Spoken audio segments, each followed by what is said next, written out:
And good afternoon. This is Dave Helling with the Kansas City Star editorial page, joining you on Facebook Live and YouTube. We apologize for the delay.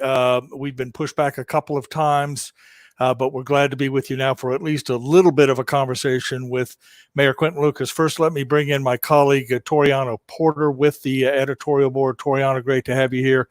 And Mayor, thanks for getting with us and at least talking a little bit about the extraordinary events of the last 3 or 4 days in Kansas City.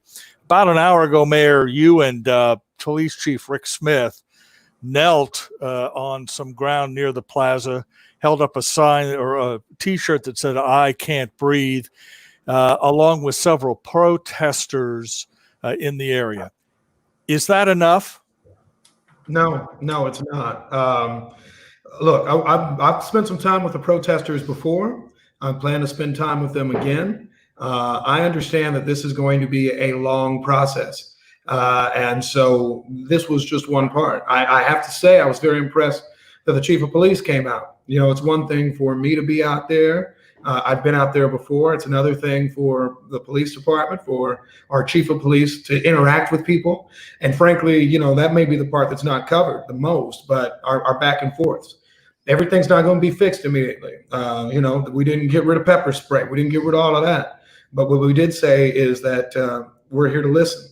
And I plan to do that for the remainder of my term in connection with these issues. Yeah, you've been critical of some of the performance, some of the actions of some of the protesters on the plaza over the weekend. Are you convinced that the police department's behavior was 100% what it needed to be?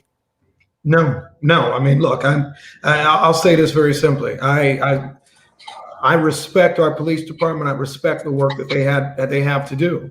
But at the same time, and I talked to Bishop Mark Tolbert, who's on the Board of Police Commissioners today. I'll be talking to everyone else about the importance of us making sure we review these sorts of things. You know, we don't get protests like this often in Kansas City. Dave, you know better than me. And we need to make sure how we can do better. We need to ask that fundamental question of, might things have been safer if we actually just, you know, weren't there? Those are the sorts of questions that need to be asked. I'm not saying that to jeopardize anybody. I'm saying that to say we need to make sure we review that process. Yeah, one more question and then Toriano. Mayor, you're right. I have been around for these kinds of discussions for decades. And what you always hear is, let's talk about these issues. Let's focus on these issues involving the police department and the community. And then nothing gets done. I mean, that's just literally the truth. You can go back to the 1968 riots, read that report. Virtually none of it was ever enacted. Why is that? You know, I think, and I'll let you in on my inside thinking, Dave, because we spent probably about 3 hours in my office today talking about what are immediate reactions and responses we can have to the moment that we're in. And step one is part of the way Kansas City's organized. So I'm not going to use this as a cop-out, but, you know, part of our organization is that, you know, you work through a board of police commissioners. Some of the things, let's say if we wanted to change use of force policy, I could either try to get the votes on the board of police commissioners, or we could try to do state law changes. And as you know, that is easier said than done. That doesn't mean we give up, but I think a lot of mayors who have a lot of other things to do, they can do economic development, they can redo Brush Creek. There are all types of things that they've done over the years. Say, I have another priority where I can win. It's much harder to take on a priority where you may well lose. But this is a turning point, isn't it, Mayor? I mean, this is a time to turn the page. And I know Toriano has questions too. You know, I've been dealt an interesting hand as a mayor, right? We're going to be broke. We have these issues on policing. We have ongoing issues on local control, and we have a pandemic we're dealing with. So, you know, I'm not going to have a giant economic development new program soon. What I need to probably do is make sure we address what are these core basics, and it's not just roads and potholes. It's going to turn out as how can Black people feel more comfortable in this city. All right, Toriano. Mayor Lucas, when you signed up to be mayor, you didn't sign up for all this, did you? No, I did not. I knew some stuff could happen. I didn't know this could happen. 10 months in, it's been a really great start for you, though. You've handled this the way you're supposed to handle it, and that you're upfront, you're transparent, and you're holding for it. And, you know, I got to commend you for that. But I do have a couple of questions for you. You mentioned that the history of the KC and the community and the police has not always been great, but KC has avoided that Michael Brown type Ferguson. That's correct. Until now, 6 years later, what between Michael Brown and now in Kansas City where we have this type of protest?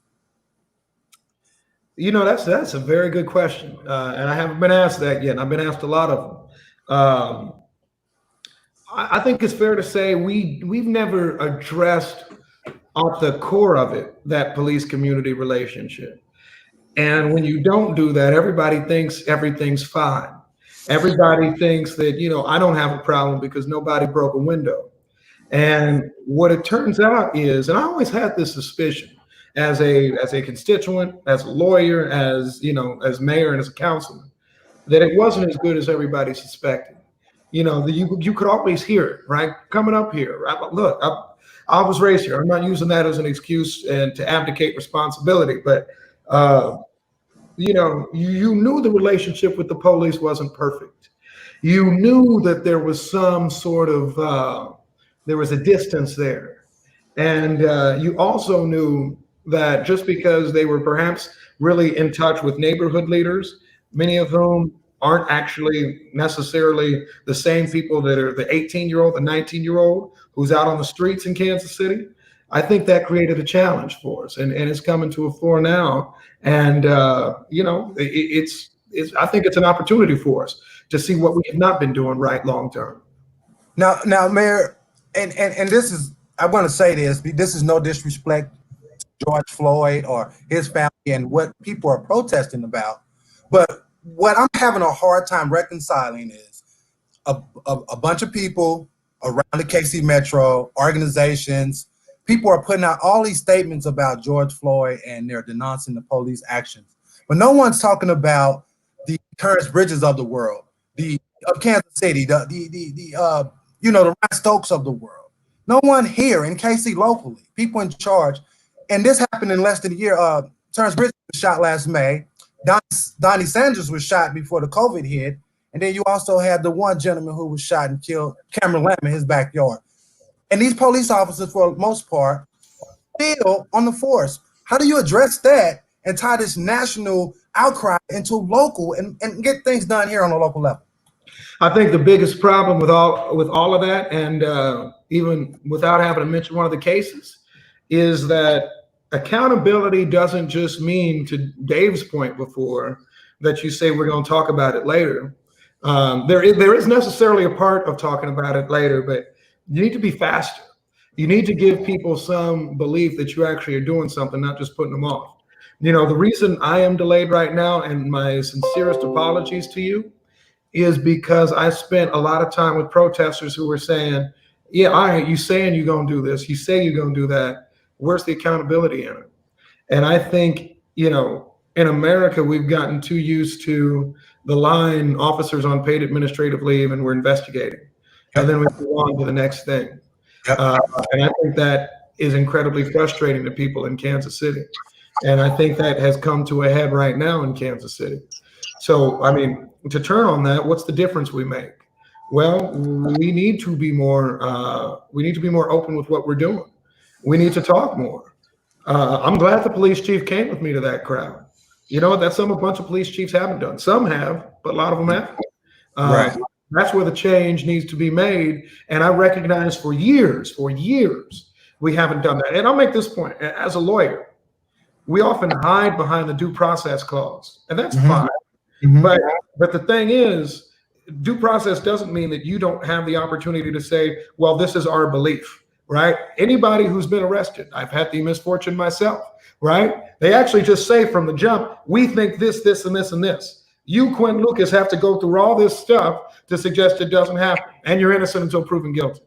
I think there's nothing to say from the fact that the police say this could be a troubling situation. You know what? And you've seen these, Toriano. There are videos that are circulating on social media, all that sort of stuff, right? I don't know the full story, but I don't think it's bad for me to say, looking at it, that's a problem. Go ahead. Okay, you don't know the full story, but we see what we see, and what we saw in that video you're referencing is peacefully protesting. Now he was mouthing off a little bit. You have that right, and he was sprayed. We saw it. We saw it with our own eyes. You have to look into it more. The police chief, Rick Smith, said he hadn't seen it at all. Seems a little bit out of touch. I know he has a lot of things going on, but you still have to have your pulse on the community. What do you say to that when we saw what we saw with our own eyes? And that's just one instance, Mayor. Well, that's why, that's why I looked at it when it was sent my way. And that's why you just have to tell the truth. And I'll just be straight up. The truth is this. I looked at it, I see something that could be concerning. I'm going to make sure I ask questions about it. I have not yet. I just saw it today. I did not get a chance to talk to the chief before we actually went to the press event and then in the crowd, but I plan to follow up and call. I'm not going, make a pronouncement beyond that, but I think it is fair to people to say, yes, I saw that without any context. I have some serious questions. I would like to get that context. If those questions aren't answered in a satisfactory way, then we need to go to our next step. That's the sort of thing that we need to do. But the other thing, and I think is a mistake sometimes, is that people seem to think, including in law enforcement, that you saying something like that means that you don't support the officers. I don't think that's the case at all. I think what I'm saying is, you know what, if there's a reason for that, then I want to know how to articulate it as soon as possible, good or bad. Right. There are decisions that I've made in connection with this crisis where some people on my political left say you're the most shameful person ever. And oddly enough, all the people on the right who hated me 2 weeks ago are now saying, I love that you ordered the curfew. But I think what we need to do is get to the truth and get to the facts that support why things happen. And so that's the work that I would promise to you in connection with it. I'm not going to say somebody needs to be fired immediately because of something. What I will say is I'm going to look into it more. And the reason I'm going to look into it is because, that causes questions for me too. You still have confidence in Rick Smith? I do. I mean, look, I say this every time I come up to talk mainly about violent crime. We're all failing, Dave. I mean, look, y'all were following the campaign. I talked about it too. And I think probably the biggest problem in Kansas City by far is that every one of us in these positions points at somebody else. Frank White didn't build the jail. Gene Peters Baker isn't prosecuting people well enough. Rick Smith isn't doing what he needs to do. Quinton Lucas isn't putting money in the right thing. And it is just this circle. And you can change the names to Claire McCaskill and Emmanuel Cleaver, right? You can add so many people on along the way. But the problem is this. We need to start taking responsibility for it. We need to show that, this isn't a thing of somebody else needs to do something. This is on me. I got elected mayor. A lot of people are asking me a bunch of questions that got nothing to do with me. But why were they asking for? Because I'm the persona of government to them. And that's what we're going to keep trying to fix. Yep. And Mayor, and I do not want to play, I don't want to play devil's advocate here too, but I have to throw this out. It's because it's on the news cycle right now. The mayor in Louisville fired the police chief today. You don't have that power. You have a vote, but you don't have that power. Does it make policing here in Kansas City difficult when your chief doesn't have to answer to the mayor or the city council when they get their budget from you guys? I'd be lying if I didn't say that, it'd be easy. Look, a bunch of my stuff would be easier if I could, be more directly, or if any mayor could be more directly in touch with the police department and in connection with what happens there. And I say that as somebody, I was endorsed by the Fraternal Order Police. I'm proud of them. I'm proud to support them in most situations. I'm proud to support them when they're appropriate. But you're absolutely right. I think sometimes you do need an ability to say, hey, I'm going to call you and, you need to come to a satisfactory answer on this or that. And that isn't in a matter of disrespect. It's in a matter of, frankly, efficiency in how we can make sure this city works properly. Yeah. We've had 3 interesting days in Kansas City government. There isn't enough time to call a board of police commissioners meeting to go over all of it, notice it all up, get everybody informed. Right. That said, that's the system I live under. And I'm going to not necessarily say, well, we got to howl at the moon. I got to talk to Jeff City. There's a conversation about that. Right. But just to be fair, Mayor, these questions didn't come up 3 days ago either. I mean, it isn't just about local control.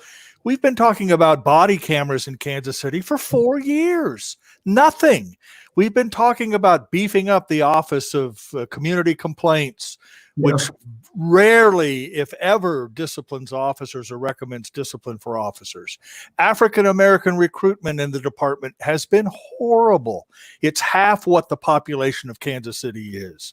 The militarization of the police is an issue in Kansas City, as it is in other communities, which, by the way, we've written about repeatedly. These aren't surprising things. The only difference is that people have gone into the streets to say something needs to change. So I guess, what is the commitment to change, and what is the commitment to lip service? Sure. Where does that line get drawn, and how quickly does that line get explored? I think we're at the time where we need to explore and to change. We are at the point where I don't think we can just say however many more years. We're there at the point where we need to be honest. I will say this to you, Dave. I know, and I believe it is the official position of the police department, that they also want body cameras, but they wanted more money, and you covered this. They wanted more money after the initial $240 million budget request in connection with that, right? And I think myself and my colleagues on the city council said, we just gave you however much a percentage of our general fund, and you want extra to say what is important. Is it possible that the police department asked for that money, Mayor, because they knew you would say no, and therefore there would be no body cameras? I mean, that's part of what the dynamic is in Kansas City, has been for 30 years that I've covered it, which is that everyone does point fingers, but when the rubber meets the road, nothing ever gets accomplished. I think that's fair. And I think that's why we need to start, and I'll put it on me, we need to start holding our electeds accountable, right? The mayor's job is not just to cut ribbons, and I haven't done that for 3 months. It's actually been kind of refreshing, right? Our job is actually to try to figure out ways to make these things change. It is, you know what, and this is something that is reported a lot. I did see the protests on Saturday. I had a chance to talk to the police chief the next day about opening up the roads for more marching, right? That is something that you saw change from Saturday to Sunday. It doesn't get the news coverage, but these are the sorts of things and the sorts of positive changes that we can make if we actually start to get more engaged and involved. Right. But let me just quickly, and then Toriano, let me just say, the fact, Mayor, that we're having protests in Kansas City that resemble protests in 100 other cities, right, suggests that the relationship between the people and the police department, starting in Minneapolis, but in every other major community in America, is fractured in a fundamentally horrible way. And so I'm curious as to whether or not there's an appreciation for the fact that the time for talking is over. Yes. It almost cannot be. I've been talking the last few days about remembering the LA riots, Rodney King beating, and all of that. But what is different now? Well, what is different now is that I even think where we are politically has changed. In 1992, Governor Clinton was still trying to run on a pseudo tough on crime things, as was President Bush, as was Ross Perot. Now, we got Donald Trump, and I'm not even going to talk about him. But I think we have a Democratic nominee. We have a public conversation that is about, Black Lives Matter. It's not controversial to say Black Lives Matter now. And so what we need to do is hit that next step, which you're right, is beyond conversation. But Dave, this is where kind of the wheels always come off. This is where we get boring. This is where we get mundane.